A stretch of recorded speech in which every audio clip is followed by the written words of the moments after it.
레위기 19장 20절부터 22절까지의 말씀을 본문으로 해서요. 아직 속량되거나 해방되지 못한 여인, 아직 속량되거나 해방되지 못한 여인이라는 제목으로 말씀을 나누도록 하겠습니다. 레위기 17장부터 26장까지는 거룩법에 대해서 기록을 해주고 있습니다. 하나님 그분은 거룩하신 분이십니다. 때문에 하나님의 백성된 우리도 그 앞에 거룩해야만 하는 거죠. 거룩이라고 하는 것은 종교적인 의식만을 말하는 것이 아니라 거룩한 삶으로 이어져 가야만 하는 겁니다. 거룩한 삶이 무엇인지를 구체적으로 가르쳐주고 계세요.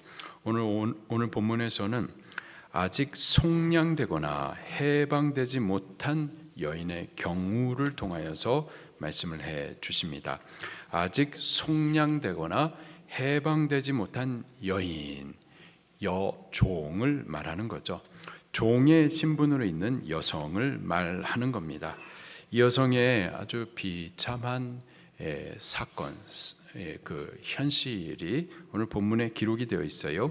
20절부터 20절 말씀을 먼저 보겠습니다. 시작. 만일 어떤 사람이 다른 사람과 청혼한 여종 곧 아직 속량되거나 해방되지 못한 여인과 동침하여 설정하면 그것은 책망받을 일이니라. 그러나 그들은 죽임을 당하지는 아니하리니 그 여인이 해방되지 못하였기 때문이니라. 아멘. 정혼한 여종이 있습니다. 신명기 22장 23절부터 24절 말씀에 보면은 정혼을 했다. 아직 결혼하지는 않은 거예요. 정혼은 결혼해서 동침하지는 않았지만은 그러나 혼인과 같은 효력을 갖고 있기 때문에 정혼했다. 그러면 부부의 관계로 인정을 해 줍니다. 따라서 정혼한 여종, 여기 있는 정혼한 여종은 남편이 있는 여성인 겁니다. 자, 그런데 이 여종은 아직 속량되거나 해방되지 못한 상태였었습니다. 종의 신분을 벗지 못했던 거였어요. 그래서 법적으로는 주인에게 종속되어 있습니다. 당시에 종이라고 하면은 그의 노동권이 주인에게 있는 거고, 시간도 주인에게 귀속되는 거고, 또 그의 몸도 역시 주인에게 종속됩니다. 한마디로 말해서 종에게는 자기 주권이라는 것이 없어요. 주인의 것이죠. 말 그대로 그냥 종인 겁니다. 이 여인이 종의 신분에서 해방되기 위해서는 그의 종의 값을 지불해야만 합니다. 그 값을 속량이라고 말을 해요. 한 가지 이 여종에게 소망이 있는 것은 그를 사랑하여 혼인한 남편이 있었다라는 거죠. 정혼한 이 남자가 그 여종과 결혼하기 위해서는 먼저 그 여종의 종의 값을 지불해야만 합니다. 속량해야만 해요.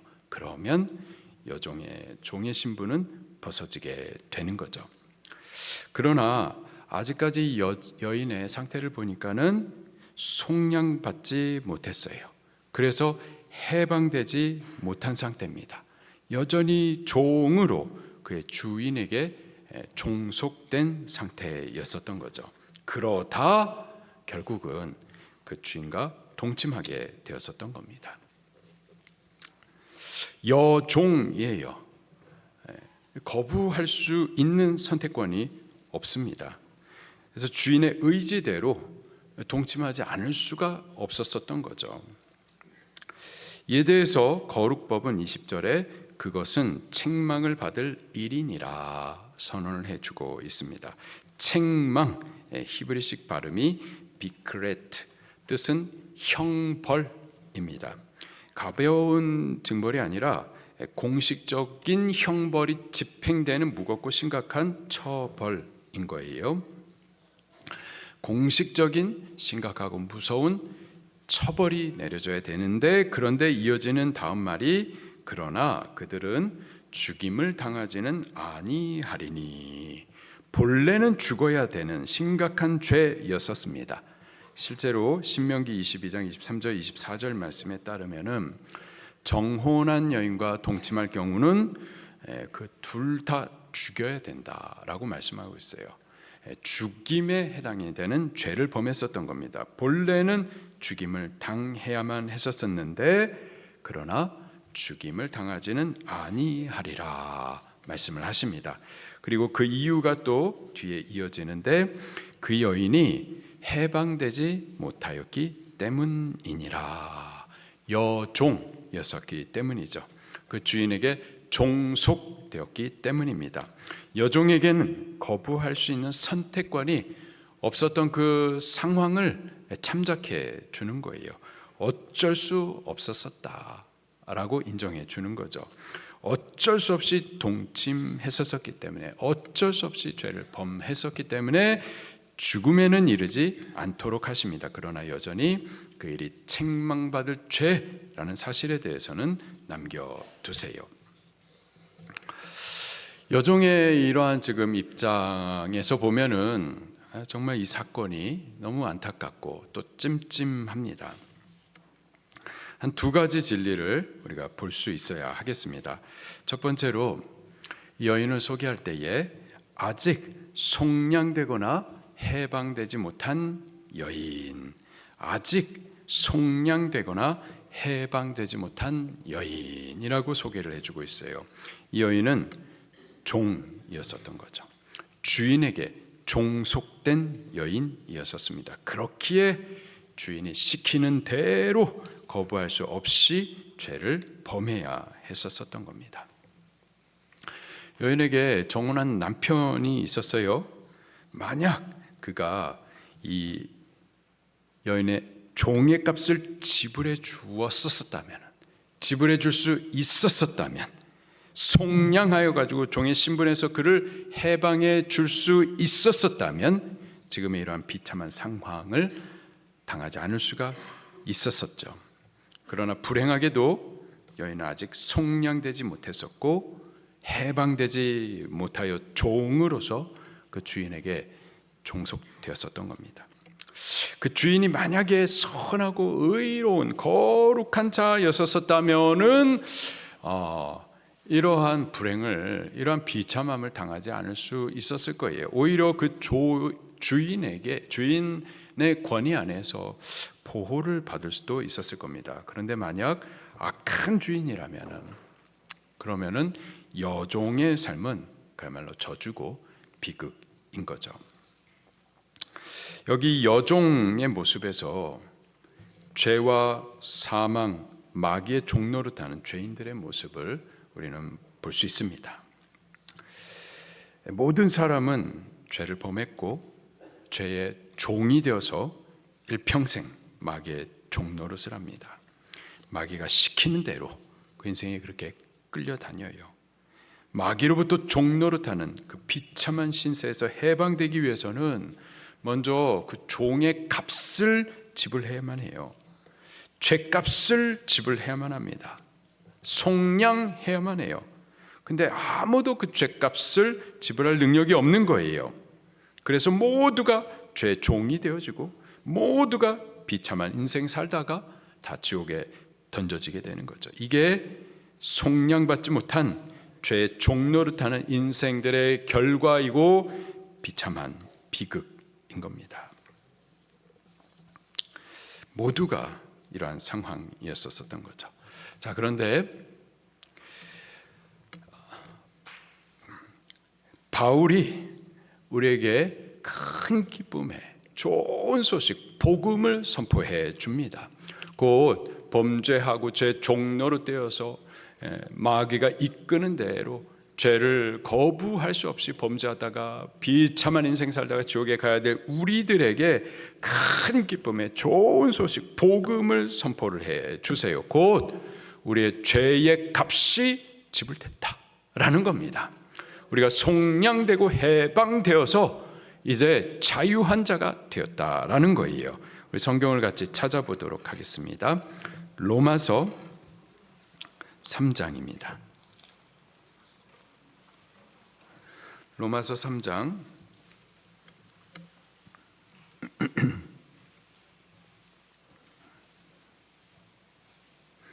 로마서 3장 23절 24절 말씀입니다. 로마서 3장 23절 24절 시작. 모든 사람이 죄를 범하였음에 하나님의 영광에 이르지 못하더니 그리스도 예수 안에 있는 속량으로 말미암아 하나님의 은혜로 값없이 의롭다 하심을 얻은 자 되었느니라. 아멘. 모든 사람이 죄를 범하였음에, 모든 사람이 다 죄의 종로로 되었어요. 그래서 하나님의 영광에 이르지 못하고 다 죄의 저주스러운 종노릇하다가 비참한 삶 사다가 결국은 죽어서 지옥에 던져져야만 했었었죠. 아무도 스스로 그 죄의 속량을 하지 못하고 종의 값을 스스로 지불하지 못하는 거예요. 죄값이 사망인데 영원한 사망, 지옥에 던져져야만 했었던 거죠. 자, 그런데 그리스도 예수 안에 있는 속량으로 말미암아 예수님께서 그 종의 값을 지불하신 거예요. 우리의 죄값을 다 지불하시고 우리로부터 그 죄의 종도로 된 신분에서부터 해방시켜 주신 겁니다. 할렐루야. 이것이 죄의 종된 우리들이 들어야 할 큰 기쁨의 좋은 소식 복음인 겁니다.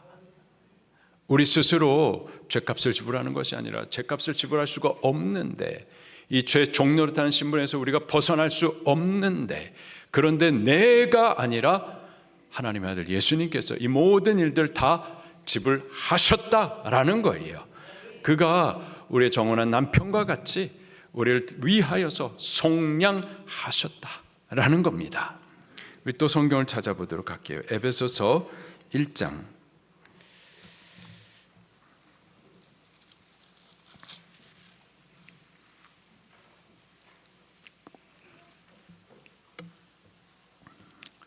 에베소서 1장 7절 말씀입니다. 에베소서 1장 7절 말씀 시작. 우리는 그리스도 안에서 그 은혜의 풍성함을 따라 그의 피로 말미암아 속량 곧 죄사함을 받았느니라. 아멘. 그리스도 예수 안에서 하나님의 은혜의 풍성하심을 따라 그의 피 곧 예수 그리스도의 생명의 피로 말미암아 속량 곧 종된 값, 그 죄의 값을 다 지불하셨다라는 거예요. 할렐루야. 이로 말미암아 이제 죄의 종노릇하던 우리의 신분이 벗겨지고 해방되어진 겁니다. 여종에서가 아니라 이제는 자유한 자가 되어지게 된 거죠. 할렐루야. 두 번째로요, 이 여종과 동침했었던 이 못돼 처먹은 주인, 이놈에 대해서 하나님께서는 오히려 속건제를 드리라 라고 말씀을 하십니다. 레위기 19장 21절 22절 말씀을 또 같이 읽겠습니다. 시작. 속건제물 곧 속건제의 수양을 회막문 여호와께로 끌고 올 것이요 제사장은 그가 범한 죄를 위하여 그 속건제의 수양으로 여호와 앞에 속죄할 것이요 그리하면 그가 범한 죄를 사함 받으리라. 아멘. 여러분, 이 말씀을 들을 때 어떤 느낌이 드십니까? 아니, 하나님 왜 이런 못돼 처먹은 놈에게 속건제를 드리도록 하시는가? 속건제 죄를 사하시는 제사인데 이 속건제를 들게 하시면 이를 통해서 이 못돼 처먹은 놈이 죄 사함을 얻게 하시는 건데, 이런 못돼 처먹은 놈에게 왜 속건제를 통하여서 면죄부를 주시나? 좀 이렇게 반발? 이런 마음이 안 생기나요?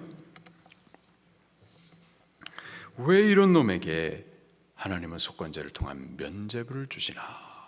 이런 생각이 혹 들 수 있겠지만은 이거는 면죄부가 아니고요.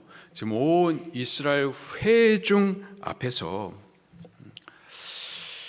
여기 지금 여종은 주인에게 속하여 있습니다. 지금 범한 이 죄는 그 집안에서 그냥 덮어질 수가 있는 거예요. 그런데 이 남자에게, 이 주인에게 속건제를 드리게 하시면 면죄부 주는 것이 결코 아니고요. 이스라엘 온 회중 앞에서 그가 범한 그 죄를 공식적으로 선언해 주는 겁니다. 그가 행한 일을 하나님께서 보셨다, 아신다. 그리고 그 일이 속죄의 제사가 아니면 죽어야만 하는 큰 죄라는 사실을 이스라엘 온 회중 앞에서 이러한 무서운 죄를 범했었다라는 것을 공식화하는 거예요. 그리고 또 범죄한 자기 자신에게도 지금 범한 그 죄가 얼마나 무서운 죄인지, 죽어야만 하는 죄라는 사실을 알게 하심의 목적이 있습니다. 속건제를 드리기 위하여서 그는 짐승을 회막문 앞으로 가져와야만 해요. 그리고 그 짐승의 목을 따서 피를 쏟아 죽여야만 합니다. 그 짐승은 죄 없는, 흠 없는 짐승이에요. 그런데 나의 죄를 뒤집어 쓰고 나를 대신하여서 피를 쏟아 죽는 거죠. 나를 대신하여서 피 쏟아 죽는 그 짐승을 내가 보는 겁니다. 아, 죄는 사망이구나. 내가 범한 이 죄로 인하여서 내가 이렇게 죽었어야 하는 거구나 라는 것을 보게 하시는 거예요. 그리고 그 짐승을 조각조각 각을 뜹니다. 머리, 발다리, 몸통을 갖다가 조각조각 잘라서 또 한 번 죽이고, 그리고 그 잘라진 고기들을 제단에 올려 나무와 함께 재가 될 때까지 불태워서 다시 한번 죽입니다. 그렇게 완전한 하나님의 심판이 나타나는 그 번제단 안에서 죄에 대한 하나님의 심판을 똑똑히 지켜보게 함으로써 내가 범한 그 죄가 얼마나 무서운 죄인지, 죽어야 하는 죄라는 사실을 알게 해주시는데 목적이 있는 거예요. 그리고 마지막으로 이런 못돼 처먹은 죄인도, 마땅히 죽어야 할 이러한 못돼 처먹은 죄인도 죄 사함을 받고 생명을 얻을 길이 여호와 하나님 안에 있음에 대하여서 우리에게 알게 해 주시는 겁니다. 우리는 보통 피해자들 얘기를 들으면서 자기 자신을 이입합니다. 그러면서 나도 피해자이냐? 그러나 반대로 내가 얼마나 못돼 처먹은 죄인인 것에 대하여서는 모르는 경우들이 너무 많아요. 그러나 그렇지 않습니다. 우리는 죄의 피해자이기도 하지만 죄에 가담한 적극적인 죄인들이기도 해요. 그리고 그 죄로 인해서 우리는 반드시 죽어야만 할 자들이기도 합니다. 그럼에도 불구하고 이런 못돼 처먹은 우리를 하나님께서 그 안에 속죄할 길을 열어 두신 겁니다. 그 속죄의 제사를 예수님께서 십자가 위에서 이미 다 이루어 주셨어요. 그리고 이제 누구든지 예수님의 그 공로를 힘입는 자들, 의지하는 자들, 믿는 자들, 그들은 어떠한 죄인이라 하더라도 죄 사함을 받을 수가 있고 다시 생명을 얻을 수 있는 기회가 있는 겁니다. 오늘 우리들이 죄인이라는 사실을 볼 수 있게 되기를, 그리고 그 죄를 들고 예수님 앞에 나아갈 수 있게 되기를, 그리고 죄 사함과 또 새 생명의 은혜를 얻을 수 있게 되기를 예수님 이름으로 축원합니다. 말씀을 붙들고 통성으로 기도하시겠습니다.